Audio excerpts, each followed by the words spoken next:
Yeah, with the wind change aloft, it's going to bring in some of that smoke that's been sitting pretty much further north up in northern Minnesota, even the UP, and then going up into Canada.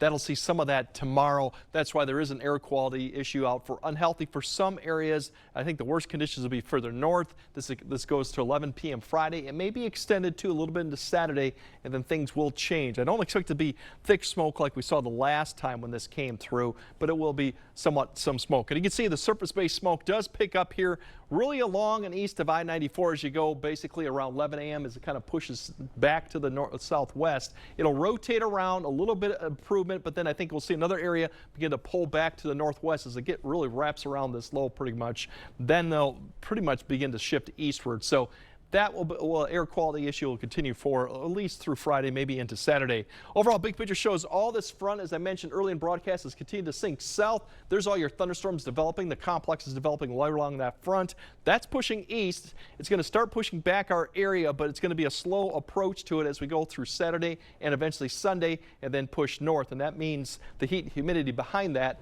is going to be coming back here for a couple days too as we go on. But for tonight, really the main story is going to be the development of fog or low clouds. You'll start seeing some of these areas right here. That's just low clouds or fog developing across a lot of the areas. You can see river areas all the way up down the Mississippi, the Wisconsin River area, and then more valley type locations that'll see that. It will persist probably through about 7 or 8, this low clouds, and then you'll start seeing it break up probably about 9 to 10 as it begins to lift up and we begin to warm up a little bit. The rest of the day, we're looking at just some afternoon cloud cover. Visibilities could drop maybe as far as a half mile. I think a lot of areas will see that 1 to 2 mile if it is fog, but it's really hugging a lot of the river areas. So for the morning commute, keep an eye on that as you wake up. There could be dense, but I don't think it'll be widespread dense fog, but you may encounter that all the way to about 10 a.m. and then things will definitely improve. In the afternoon, evening time frame, we're going to start seeing increasing clouds. That boundary to the south that I just showed you where all the thunderstorms are, it's going to get approaching the area a little bit closer. We're not going to expect to see any thunderstorms going in Friday evening until midnight, but the cloud cover will begin to increase a little bit as the winds begin to turn around. So Friday evening activity should be fine.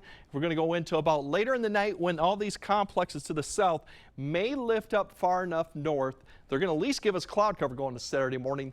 They may bring some showers. You can see right now a lot of it just stays south of it, but there will be some opportunities going into Saturday morning. By Saturday afternoon, we should be good and clear, and then we're going to start warming up towards Sunday. Tomorrow's highs, we're going to be pretty much close to average, but the humidity level will be down. It won't be as sticky as it was today. That's the better news.